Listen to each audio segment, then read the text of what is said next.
à toi. Seigneur, ce matin, je prie qu'en sortant de ce lieu, quelqu'un t'appelle. Les dieux Alta, El Roi. Seigneur, vois quelqu'un en ce matin et fais du bien à quelqu'un en ce matin. Nous te bénissons pour ces cultes. Nous te bénissons pour ces rendez-vous, pour cette réunion. Merci pour cette maison spirituelle que tu nous as donnée. En ce lieu où tu essuies nos larmes, où tu nous consoles, où tu nous fais du bien. Voilà pourquoi nous t'acclamons, les rois des gloires, Seigneur des seigneurs, Jésus de Nazareth. Alléluia. Quelqu'un m'a dit Amen. On peut prendre nos places. Merci à la chorale. Alléluia. Alléluia. Il est temps d'écouter la parole, mais spécialement ce matin. Comme vous savez, Philadelphie, nous sommes une église. Nous faisons partie des églises des Assemblées de Dieu. Et dans le cadre des Assemblées de Dieu, chaque année, comme vous le savez, pour la plupart d'entre nous, il y a permutation de pasteurs au niveau des districts. Et ce matin, c'est le jour choisi où il y a permutation de pasteurs. Notre père doit prester ailleurs et nous avons reçu un visiteur. Nous allons recevoir le pasteur qui va apporter la parole ce matin. Il s'appelle le pasteur Alain Jérémy Mukoba Mosengo. On peut acclamer Dieu.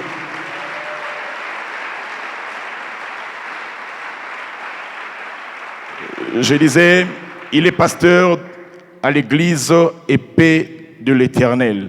Alors, sous vos applaudissements, j'appelle le pasteur.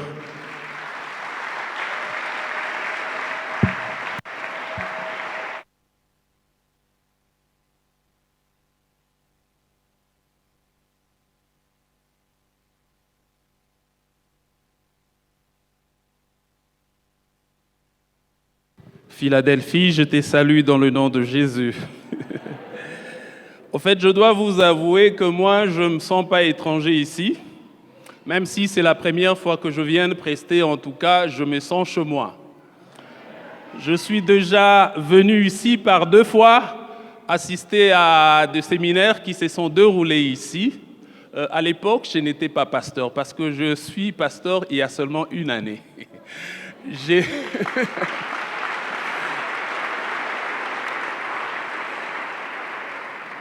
J'ai pris la place de mon pasteur qui est décédé l'année passée. Alors, dans le cadre des Assemblées des dieux, il fallait qu'on organise des élections. Et le Seigneur a porté son choix sur ma modeste personne. Mais je disais aussi que je ne me sens pas étranger, non seulement pour les raisons que je viens d'évoquer, mais c'est parce que aussi, quelque part ici, je me retrouve chez mon beau-frère. Parce que maman pasteur Toti ou pasteur maman Toti, pour mettre les choses dans l'ordre, en tout cas pour moi et les petites sœurs, et les pasteurs Timothée, quelque part, il est mon beau-frère. Donc je suis assez à l'aise et très heureux de partager ce moment avec vous.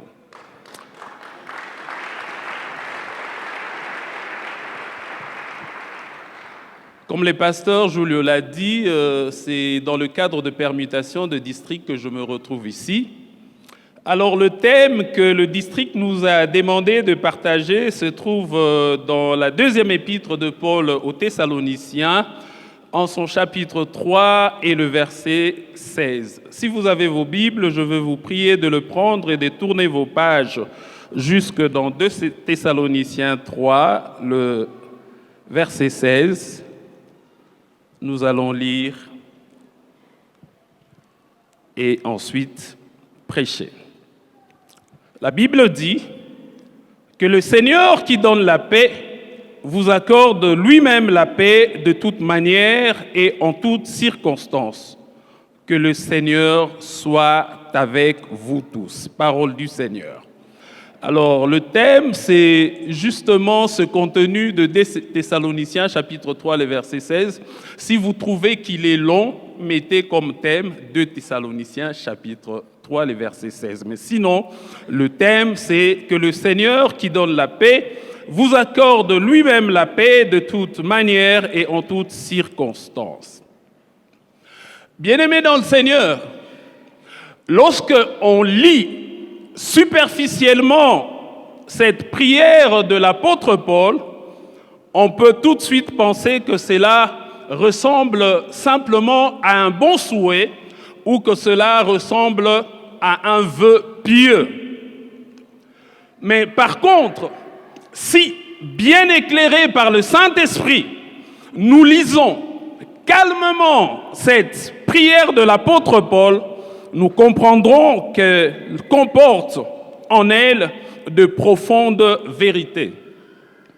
Et pour comprendre la portée de cette prière de l'apôtre Paul, il importe pour nous de connaître d'abord dans quelles circonstances ces lettres ont été écrites et quelle a été la situation de l'église de Thessalonique lorsque l'apôtre Paul rédige cette correspondance. Alors, il serait important pour nous, avant d'aller en profondeur, de placer le contexte, de situer les événements. La première des choses que vous et moi nous devons savoir, c'est que cette église de Thessalonique est née lors du deuxième voyage missionnaire de l'apôtre Paul, accompagné de Silas et de Timothée. Ça, c'est la première des choses que nous devons savoir.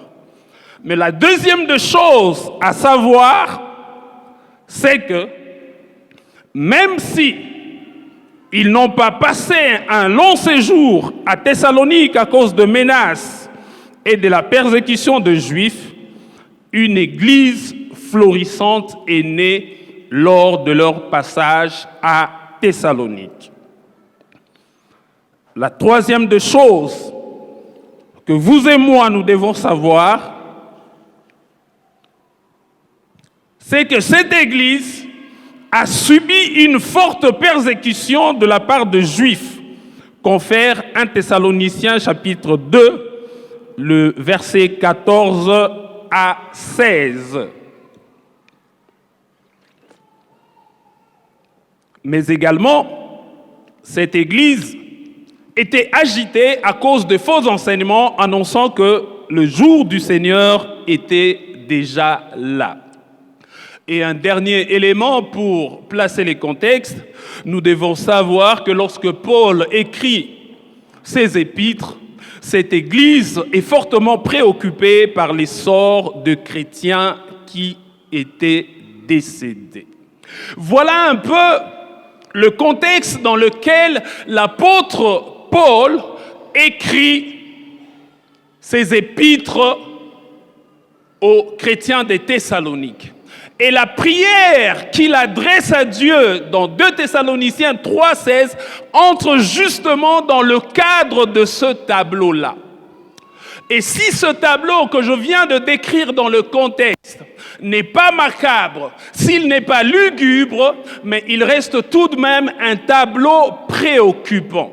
Parce que l'Église ici est présentée comme une église qui a besoin d'une thérapie urgente pour sa stabilisation. Et le remède pour y arriver s'appelle la paix. Bien-aimés, je voudrais que vous puissiez savoir que la paix de Dieu vient du Dieu de la paix. Alléluia, bien-aimés. Et l'Église, pour sa marche, l'Église pour son avancement, l'Église pour sa croissance, a justement besoin de la paix. Mais alors la question que nous voulons nous poser cet avant-midi, premièrement, est celle de savoir quels sont alors les domaines de la vie où la paix est nécessaire.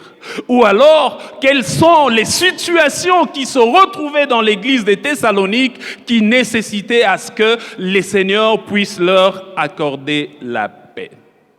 Première chose ou première situation, c'est l'assurance du salut, ou simplement le salut. Parce que Il y a une préoccupation majeure, une préoccupation grave dans le chef de Thessaloniciens. Il se pose la question concernant le sort de chrétiens qui sont décédés. Alors lorsqu'à l'église, il y a de chrétiens qui se posent encore la question pour savoir si après ma mort, où est-ce que je serai, cela suppose qu'il y a une préoccupation. C'est comme ça que Paul, dans les 2 épîtres, va répondre à cette question et à la fin, il va prier. Et sa prière, en demandant à Dieu d'apporter la paix de toute manière et de toutes circonstances à cette Église, rencontre justement ces différents besoins. Je disais donc, le premier domaine où nous voulons parler, c'est le domaine de l'assurance du salut ou simplement le salut, qui est un élément capital qui nécessite que l'Église soit en paix et que tous les hommes soient en paix. Lorsque j'ai donné ma vie au Seigneur Jésus en 90, à l'époque, ceux qui nous prenaient en charge nous disaient « Donner sa vie à Jésus, recevoir Jésus, c'est la chose, c'est la décision la plus importante, c'est la décision capitale qu'un homme puisse prendre dans sa vie. » Alléluia, bien-aimés. Alors lorsque je vous le dis comme ça ne vous fait rien. Vous pouvez me dire, mais oui, pasteur, ça on connaît. D'ailleurs, nous sommes aussi de chrétiens. C'est du déjà entendu. Nous savons que c'est important qu'une personne, pour qu'il soit en paix, il doit recevoir Jésus. Alors, pour mieux expliquer ça, je voudrais un peu descendre pour vous toucher personnellement, pour vous toucher directement.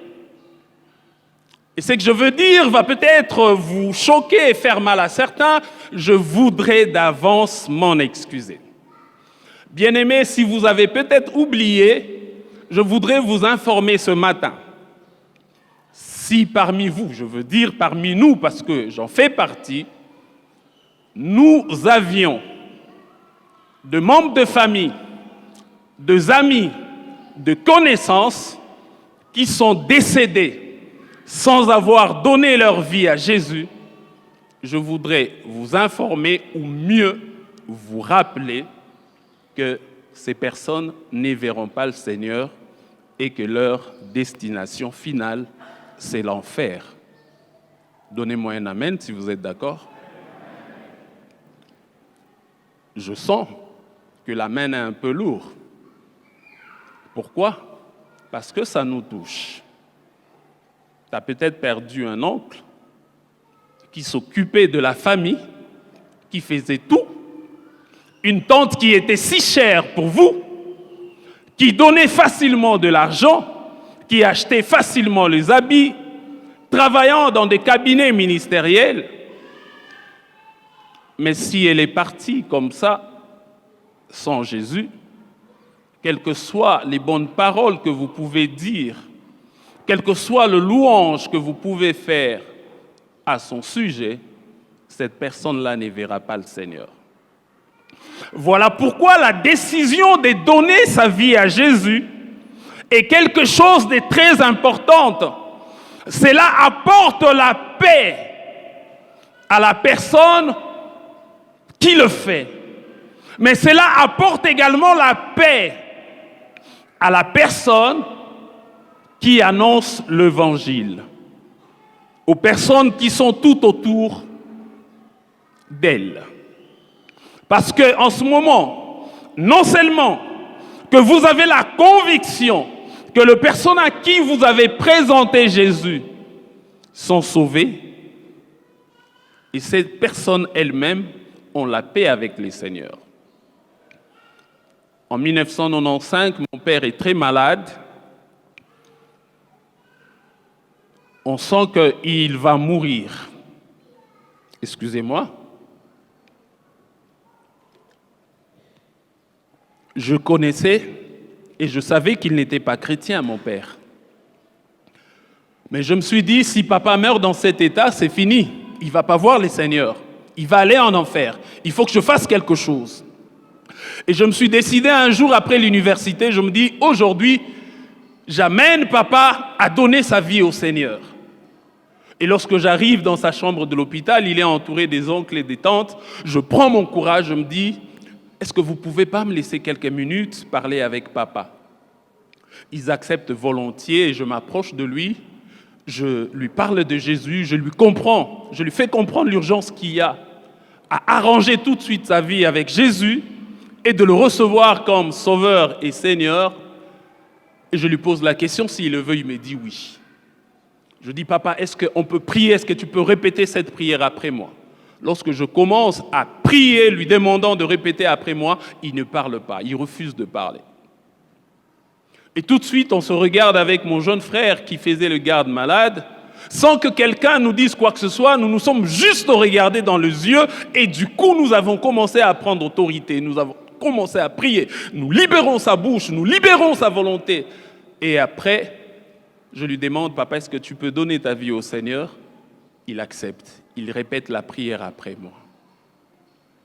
Et lorsque je veux sortir de la chambre de l'hôpital, avant d'arriver à la porte, parce que c'était une chambre qu'il partageait avec un autre papa, j'entends très distinctement la voix du Seigneur qui me dit « Fais la même chose que tu viens de faire pour ton père ». Alors j'approche de ce lit-là. Les papas qui étaient là malades, c'était un monsieur fort, costaud, grand. Alors lorsque j'approche de son lit pour faire ce que le Seigneur m'a demandé de faire, lorsque je touche son lit, j'ai eu peur. Je me suis dit, je vais le faire demain quand je reviens le matin. Et le matin, ceux qui étaient à l'hôpital, lorsqu'ils viennent pour nous faire le rapport, la première de nouvelles qu'ils donnent, ils disent, vous savez, le papa qui était voisin à papa à l'hôpital est décédé la nuit, il saignait de tous les orifices de son corps et il était en train de crier au secours auprès des saints, Sainte Rita, Saint Joseph, Yakosunganga, et ainsi de suite. J'étais là, j'ai commencé à pleurer, j'ai culpabilisé parce que je me suis dit, je n'ai pas fait ce que le Seigneur m'a demandé de faire. Et la même nuit, mon père qui venait de recevoir Jésus-Christ est entré en coma et depuis ce jour, il n'a plus parlé jusqu'à ce qu'il soit décédé. Mais ce jour-là, il y a deux choses qui se sont passées. Je me suis retrouvé, moi, en paix par rapport à mon père parce que je savais qu'il a donné sa vie à Jésus, mais je n'avais plus de paix, je l'avais perdu par rapport à ce papa que j'ai laissé mourir alors que le Seigneur m'avait donné une recommandation de faire. Voilà pourquoi je disais que la première des choses qui nécessite la paix, bien-aimés, c'est le fait d'amener les hommes et les femmes à donner leur vie au Seigneur Jésus-Christ. Et pour le Seigneur Jésus, l'évangélisation pour lui est une priorité. Lorsque vous tournez le page de vos Bibles dans Jean chapitre 4, le verset 35, il dit à ses disciples, vous dites qu'il y a encore du temps jusqu'à la moisson, mais moi je vous dis, hey, levez vos yeux et regardez car la moisson blanchit déjà. Pour Jésus, l'évangélisation constitue une urgence. Et c'est au travers de l'évangélisation que vous avez reçu la paix dans votre cœur par rapport à l'assurance de votre salut et vous recevrez également la paix par rapport à votre entourage si vous leur apportez cette vérité-là qui est le Seigneur Jésus-Christ. Un jour, assis à mon bureau, je vois une multitude de jeunes parce que je travaille pas très loin de votre église sur Roué. Je vois une foule de jeunes monter et descendre. Je pose la question à mon voisin du bureau qui est membre de votre église. Je me dis, mais qui sont ces jeunes gens qui passent comme ça? Ils me disent, non, ce sont les jeunes de Philadelphie. Nous faisons l'évangélisation. Je lui ai dit ceci. Ah, Nabino pe batubokoka. Bozo ça l'évangélisation. Il me dit, oh, tokoka. Non, tokokate. Pourquoi je dis ça? Pourquoi je lui avais dit ça? Parce que moi, depuis que je suis pasteur, le Seigneur m'a mis à cœur, justement, de considérer l'évangélisation comme une urgence. Et nous faisons l'évangélisation de toute l'Église chaque dernier samedi du mois. En notre jargon, nous, on appelle ça descente collective d'évangélisation. Et mais là, lorsque j'ai vu le chrétien de votre église, en masse, une église de masse comme ça, considérer l'évangélisation comme une priorité, et chez nous, où le jour où nous sommes très nombreux, nous sommes à 160. Alors mon église entre chez vous, je crois, 9 fois. Parce que je suis le secrétaire des districts, je connais un peu les statistiques. Alors, mais chez nous, une église avec plus ou moins 160 membres, moi, je propose cette vision que le Seigneur m'a donnée, mais je sens une résistance, je sens une indifférence, une négligence dans le chef de chrétiens qui sont à l'église, ça fait plusieurs années. Alors là, je me dis, les gens n'ont encore rien compris. Alléluia, bien-aimés. Parce que si vous voulez vivre tranquille, la première des questions à résoudre dans votre vie, c'est avoir Jésus. Et si vous l'avez fait, faites-le également pour votre entourage. Sinon, vous aurez une paix partielle, parce que vous serez conscient que certains des membres de vos familles mourront et iront en enfer. Alléluia. Le deuxième domaine qui a besoin de la paix, ce sont les persécutions. Les persécutions. Cette église naissante de Thessalonique fait face à une atrocité de la part de Juifs qui refusaient de reconnaître Jésus comme le Messie. Et à l'instar de l'église de Judée, elle va subir la foudre des ennemis du christianisme. Du reste, bien-aimés, vous devez savoir que le parcours de l'Église n'a jamais été facile. Ça n'a jamais été facile. L'Église, dans son parcours, dans son cheminement, a connu des moments de douleur, des moments de souffrance, des moments de persécution. Et surtout avec l'avènement de l'Empire romain, où les empereurs, se passant pour Dieu, voulaient qu'ils soient adorés. Et les chrétiens loyaux à leur Seigneur, qui refusaient justement d'adorer ces hommes, ils subissaient la foudre de ces empereurs. Ils étaient persécutés, ils étaient tués, ils étaient châtiés et ils étaient mis très mal à l'aise. Et c'était le cas pour cette église de Corinthe. Lorsque vous lisez, de Thessalonique, excusez-moi, lorsque vous lisez 1 Thessaloniciens chapitre 2, à partir du verset 14 jusqu'au verset 16, vous y voyez là comment l'apôtre Paul est en train de décrire la souffrance, les persécutions que cette église-là a subies. Vous devez savoir aussi, bien-aimés, que c'est aussi dans ces contextes-là que le livre d'Apocalypse est écrit. Car au-delà de son côté eschatologique, les livres d'Apocalypse apporte un message de réconfort aux chrétiens de l'époque qui passaient un sale quart d'heure sous le règne de l'empereur Domitien.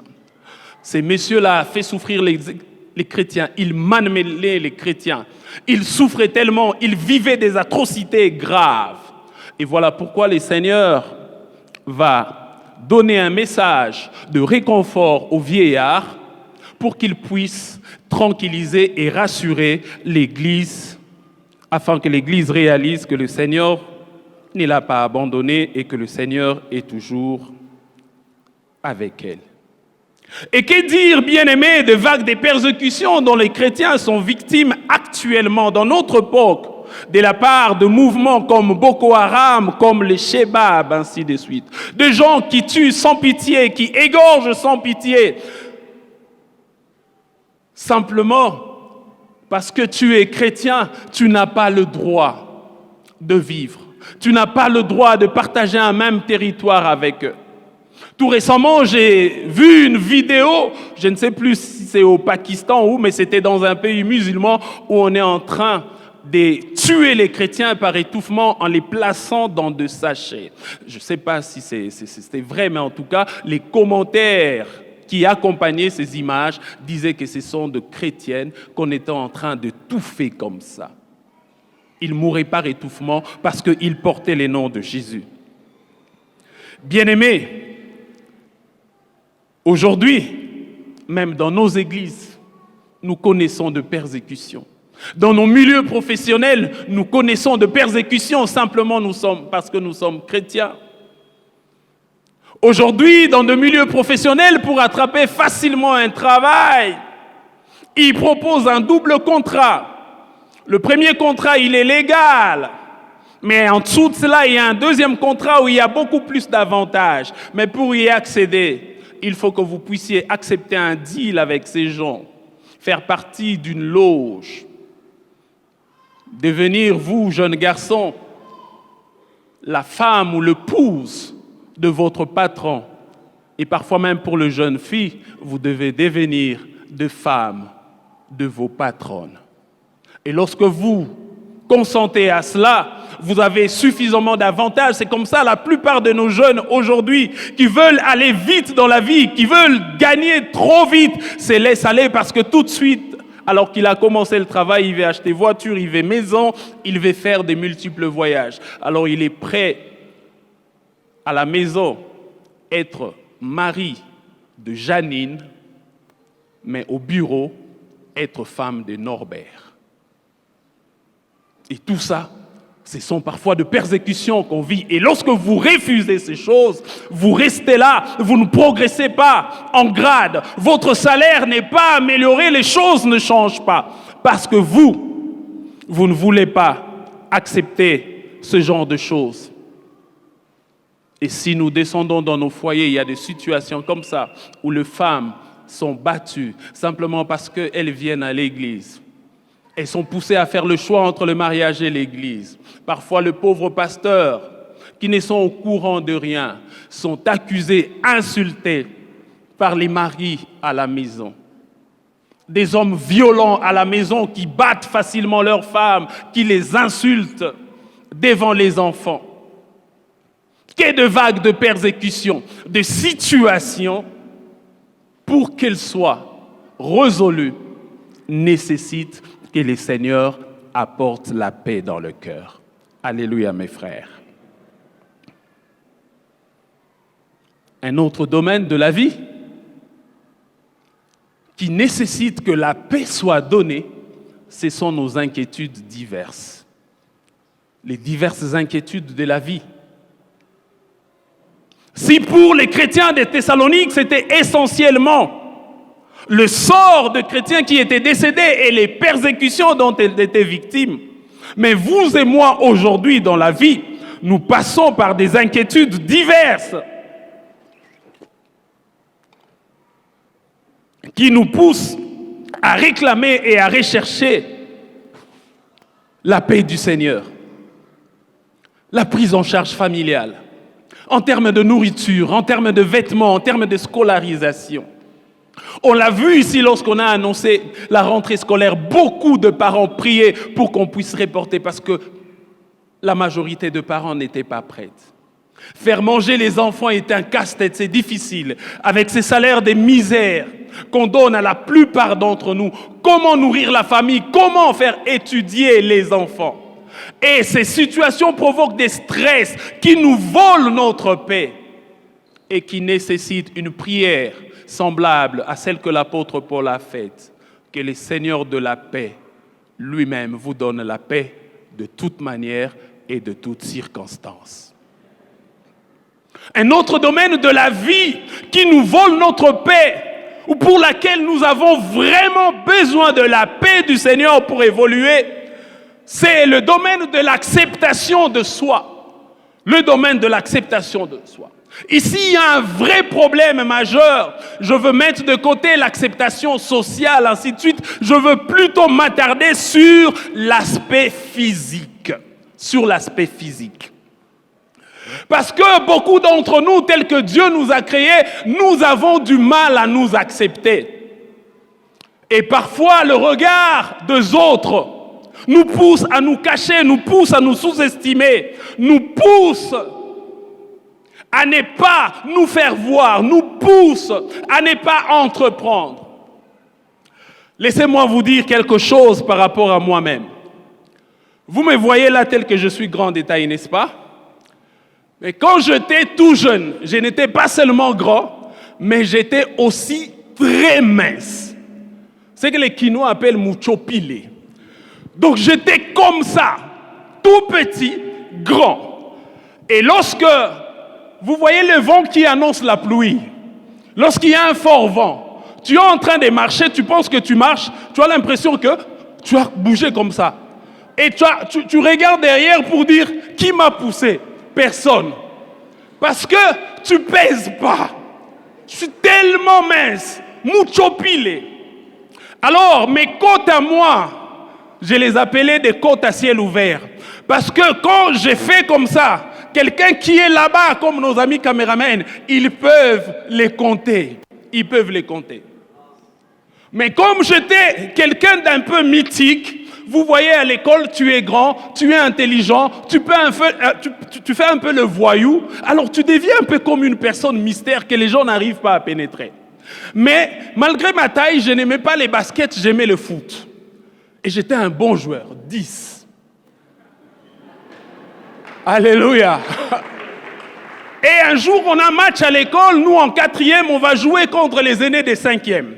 Alors, comme on n'a pas des vareuses dans les deux équipes, la règle est simple. Ce sont les jeunes qui doivent se dévêtir. Or moi, jeune homme mystère, j'ai un problème. Et vous savez qu'est-ce qui s'est passé? Avant même que l'on siffle le coup d'envoi, mon grand frère qui était commandant de l'école, je le vois, il entre sur les terrains. Parce que moi, j'étais déjà au centre. Il vient, il me dit, « Yo, Kolongo, la vérité, hein? » Parce qu'il dormait avec moi, il me connaissait. Il me dit, il y a des gens qui ne comprennent pas l'ingala, je vais expliquer. Hein? Il me dit, ce qui arbitre à tout niveau, quand ça y est que la maladie a pandi, et bon, on a soigné, jamais au tolo polele. En fait, mon grand frère me dit, comme tu es tellement mince, tu ne peux pas te dévêtir devant tout le monde comme ça. Tu vas dire à l'arbitre que tu souffres d'une sorte d'asthme qui est soigné traditionnellement. Alors, lorsque l'arbitre va poser la question, dis-lui que tu as des interdits parmi lesquels tu ne peux pas te dévêtir en public. Et Profayat au Beta Moving. Il a accepté et c'est parti comme ça. Ce jour-là, j'étais le seul dans notre équipe à jouer avec une vareuse alors que tous mes amis jouaient torse nu. Et moi, quand j'ai grandissé, j'avais un rêve. Alors que tous les jeunes rêvaient peut-être d'être pilote, d'être ceci, cela. Vous connaissez mon rêve. Vous voulez que je vous le dise? Promettez-moi de ne pas vous moquer de moi. J'avais un rêve. Moi, mon rêve, c'était un jour de rester en cinglé. C'était de rester en cinglé avec ma bouteille à la main devant la barrière. Parce qu'à l'époque, moi, quand je mettais mon cinglé, quand j'étais seul, vous voyez, les cinglés n'arrivaient pas à prendre la forme du corps qui les portait. Alors, les cinglés, ils faisaient comme ça. Tcheckele, au secours. Tcheckele, au secours. Donc, mon cinglé, quand j'étais seul, ça faisait comme ça. Et un jour, quand j'ai commencé à travailler, gagner un peu d'argent, je me suis rendu compte que j'ai commencé à prendre un peu du poids. Et un jour, une amie à ma mère vient à la maison. Ce jour-là, je rentrais du travail. Et je me suis mis, j'étais en cinglé. Et ce jour-là, le cinglé a pris la forme du corps qui les portait. Je tenais ma bouteille à la main avec l'idée d'aller me mettre à la barrière. Et la maman, là, elle s'appelait maman Agnès, je me souviens. Elle vient, elle me regarde calmement. Il dit, yo, Yalin, oh, comme mon nene boye. Et j'avais comme envie de dire à cette maman, maman, au lobby. Hein? Donc, je voulais lui dire, maman, bandela no vocal wana. Donc, vous savez bien aimé, il y a des paroles qui vous apportent la délivrance. Ces jours-là, j'étais très à l'aise. Je me dis, wow, mon rêve s'est réalisé.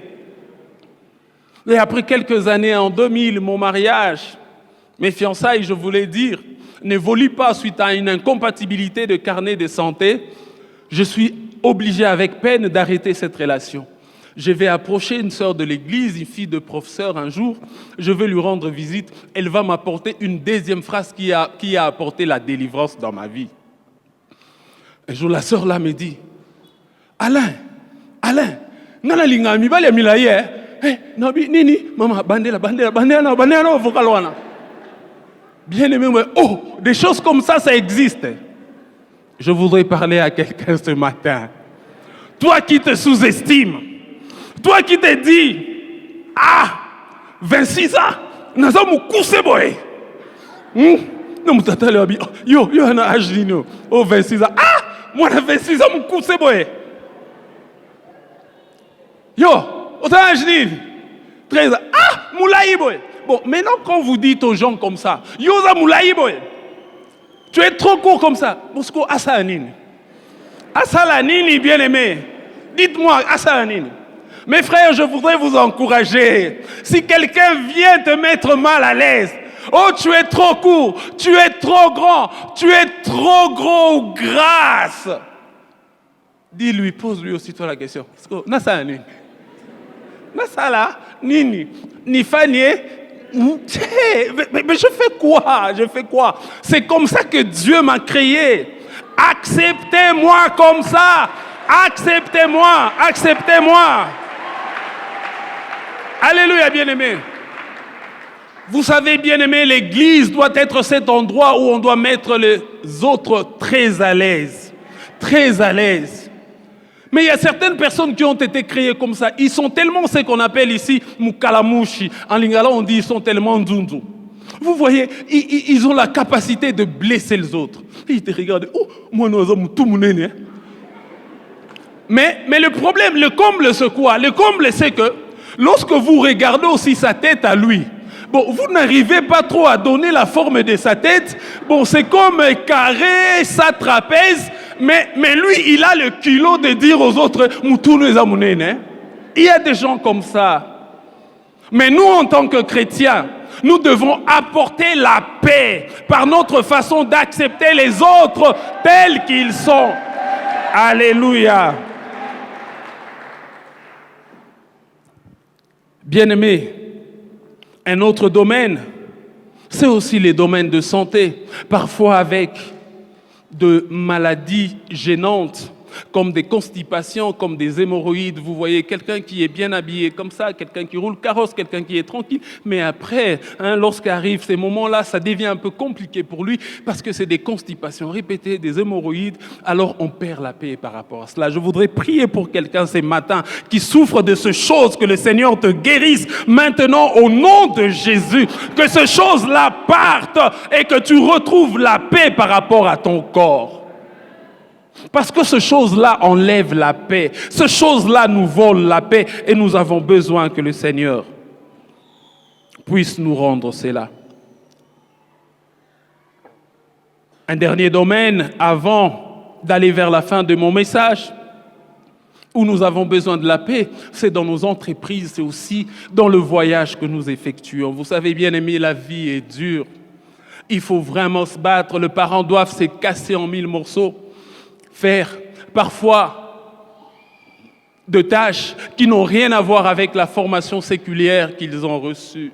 On doit se réveiller très tôt, aller sur la route, Kassenga, aller acheter les makala, aller acheter des légumes pour nourrir les enfants. Et parfois, on est appelé à faire de centaines, des milliers de kilomètres. Parfois, on doit prendre de bateaux, on doit prendre des avions avec tout le risque que cela comporte. Souvenez-vous de ce voyage périlleux que l'apôtre Paul effectue alors qu'on l'amène comme prisonnier à Rome. Ces gens, les responsables du bateau, qui se soucient simplement du lucre de ce qu'ils vont gagner, ils négligent la vie de gens qui sont à bord. Ils exagèrent. Ils mettent un tonnage excessif. Et pendant cette période, ils ne réalisent même pas que c'était pendant la période où la navigation sur la Méditerranée devenait trop compliquée. Mais pour eux, c'est d'abord l'argent. Et dès qu'ils démarrent comme ça, un vent fort souffle et le navire commence à tanguer. Ils sont à 2 doigts de la mort. Mais Dieu, sachant que son serviteur était là, il lui envoie un ange pour lui apporter une parole de paix, une parole de tranquillité. Et l'apôtre Paul leur dit, vous aurez mieux fait de m'écouter que de faire ce que vous avez fait. Mais le verset 22 de Acte 27 dit, mais soyez tranquilles, personne d'entre vous ne mourra, si ce n'est cette cargaison. Un autre domaine de voyage où nous avons vraiment besoin de la paix du Seigneur, c'est lorsque nous prenons les avions. Je ne sais pas s'il y a des gens qui ont déjà pris les avions ici. Beaucoup certainement. Aidez-moi à voir, ne vous gênez pas, il n'y a pas un problème d'humilité ici. Il y a quelqu'un qui a déjà pris avion ici et qui n'a jamais fait un voyage en avion, vous êtes là aussi? Voilà, moi j'en ai fait que 4 depuis que je suis né. J'ai 52 ans, je n'ai voyagé que 4 fois. Le premier voyage, c'était en 74.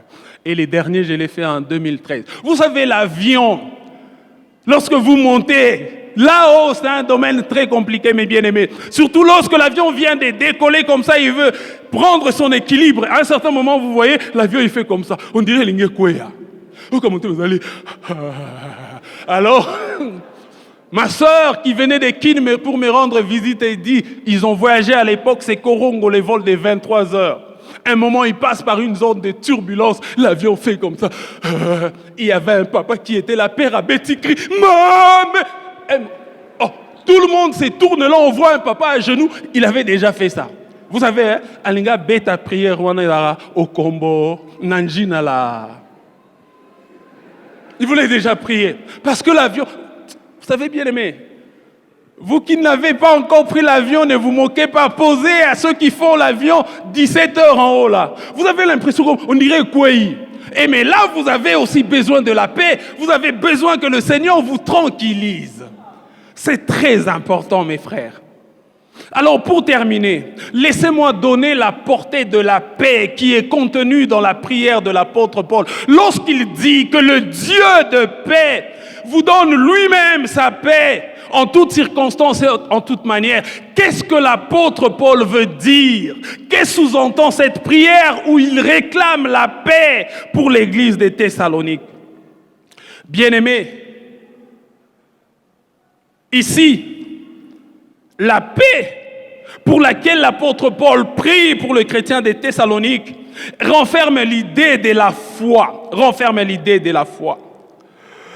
Autrement dit, Paul, il veut pousser les chrétiens de Corinthe à croire que Dieu est capable d'agir et de répondre. Parce que lorsqu'on réfléchit un peu calmement à cette prière, quand il dit que le Dieu de la paix lui-même vous donne la paix, ça veut dire quoi? Ça veut dire que moi, chrétien, moi, chrétienne, lorsque je crois que Dieu est présent, lorsque je crois que Dieu est là, il va agir.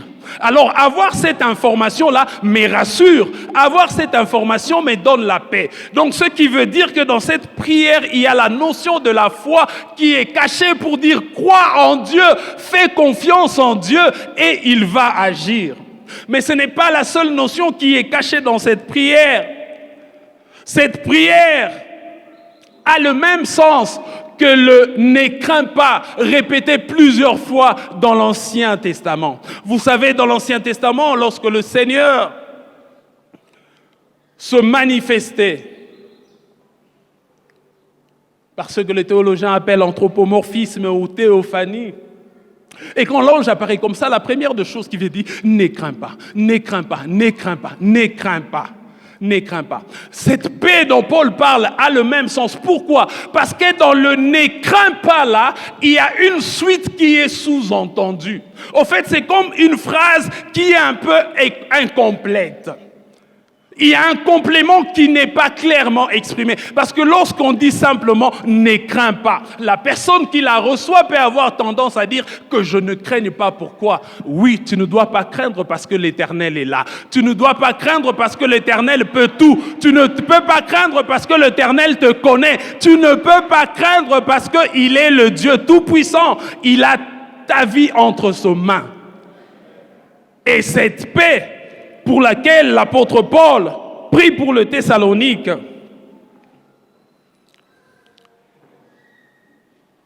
a aussi le même sens, ou bien nous permet mieux de comprendre certaines des paroles que Jésus-Christ disait à ses disciples. Vous savez que Jésus ne disait pas de paroles en l'air. Lorsqu'il finit de donner le commandement en rapport avec l'ordre suprême, il dit une phrase à la fin qui a tout son sens et qui est plein de sens. Et il dit « Et je serai avec vous jusqu'à la fin du monde ».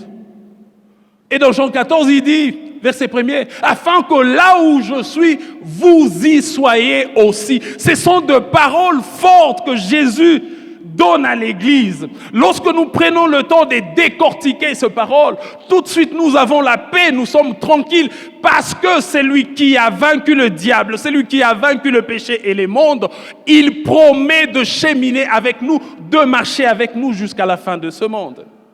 Et lorsque vous creusez encore, dans cette prière-là, la paix que l'apôtre Paul demande, cette paix cache aussi l'idée de l'Éternel est mon berger, je ne manquerai de rien. Alléluia, bien-aimé. Lorsque le berger est devant le brebis, quelle est la première chose qu'ils ne peuvent pas manquer? C'est la présence du berger, n'est-ce pas? Or, c'est le berger qui assure tout. Sa présence tranquillise. Et à part sa présence, lorsqu'il est là, il va agir, il va poser des actions. Voilà pourquoi David, inspiré, a dit « L'Éternel est mon berger, je ne manquerai de rien ». Et après, il commence à énumérer maintenant les actions que le berger est capable de faire. Et quel est le but final de ces actions si ce n'est nous apporter la paix, mes bien-aimés? Mes frères, la volonté du Seigneur ce matin est que lorsque tu marches, lorsque tu pries, lorsque tu les sers, Dieu veut que tu voies au-delà de tes difficultés. Dieu veut que tu voies au-delà de tes problèmes. Parce qu'il est capable de faire beaucoup. Devant la mer Rouge, il a dit gardez silence. Devant le Jourdain, il a dit posez les pieds. Alléluia. Devant Cana, il a dit prenez possession malgré les géants. Il veut que nous puissions voir au-delà. Pourquoi? Parce que lui, il est là. Pourquoi? Parce que lui, il va agir. Et lorsque nous savons que Dieu, il va donner la paix. Voilà pourquoi Paul dit, prie pour le Thessalonique, il dit que le Dieu de la paix vous donne la paix. Le problème pour lequel vous êtes dérangés par rapport au sort de vos frères et sœurs qui sont morts avant vous, il le développe dans 1 Thessaloniciens 4 à partir du verset 13. Il montre qu'un jour, il y aura enlèvement. Vous qui êtes là, mes bien-aimés, vous ne devez pas douter par rapport à votre salut. À moins que vous n'ayez pas encore reçu le Seigneur ou que vous venez à l'église avec un pied dedans, un pied dehors. Mais sinon, ce sont des choses qui sont résolues, qui apportent la paix à toute personne qui croit. Les problèmes de la persécution, oui, mais le Seigneur est là. Il ne permettra pas que la persécution soit au-delà. Et même si la persécution peut nous fermer les yeux ici-bas sur la terre, le Seigneur permettra que ça s'ouvre devant sa présence dans l'au-delà. Donc, analysez calmement toutes ces situations par lesquelles les Thessaloniciens vivaient sont des solutions qui trouvent leur réponse dans cette prière de l'apôtre Paul. Et c'est la même prière que je voudrais prononcer pour Philadelphie cet avant-midi. Que le Dieu de la paix vous donne lui-même la paix en toutes circonstances et de toute manière. Que le Seigneur bénisse sa parole, mes bien-aimés. Est-ce que nous pouvons nous lever un moment? Est-ce que nous pouvons nous lever un moment? Je voudrais faire juste un appel avant de rendre les micros pour prier pour d'autres cas. Mes frères, je voudrais parler à quelqu'un qui est ici, qui n'a jamais donné sa vie au Seigneur et qui se pose des questions. Je voudrais te dire, mon frère, ici à l'église, nous ne venons pas pour amadouer, calmer les gens, donner de placebo. Nous venons pour dire la vérité. Si tu es là et que tu as une vie déréglée qui ne marche pas, tu ne marches pas selon le Seigneur, je voudrais, mon frère, que là où tu es, tu lèves simplement ta main. Nous voulons te donner la possibilité d'arranger avec les Seigneurs. Nous voulons te donner la possibilité de le recevoir, Est-ce qu'il y a quelqu'un ce matin qui peut dire « Je me reconnais pécheur, je m'amuse avec ma vie, je ne suis pas sérieux, l'enfer m'attend si je mourais ». Aujourd'hui, c'est le jour du salut, c'est le jour favorable. Est-ce qu'il y a quelqu'un qui veut arranger avec les seigneurs? Si tu es là, nous avons les yeux fermés, bien-aimé. Lève seulement ta main. Je ne vais pas te demander de venir, mais je vais prier avec toi là où tu es. Est-ce que quelqu'un est là? La salle est comble, je ne vois pas toutes les mains. Mais si tu es là, je voudrais que là où tu es, tu commences à parler parce que tu peux appeler Jésus toi-même de là où tu es. Tu peux lui dire, Jésus-Christ, j'ai longtemps dirigé ma vie moi-même, Et aujourd'hui, j'abdique. Je reconnais que je faisais fausse route et je voudrais te confier la direction de ma vie. Pardonne mon péché, mes péchés, sois mon Seigneur et mon Sauveur. Tu peux faire cette prière de là où tu es. Jésus te voit, Jésus t'entend. Il va te pardonner et tu vas recevoir sa paix. Tu vas recevoir sa paix. Et l'Église, nous allons rester debout. Nous allons recevoir la prière du pasteur Julio pour les différentes inquiétudes dans nos vies. Ça peut être un problème d'acceptation de soi, comme je l'ai dit. Ça peut être un problème de maladie. Ça peut être un problème d'argent, un problème d'études. Si vous êtes concerné, levez simplement la main, le pasteur va prier pour vous.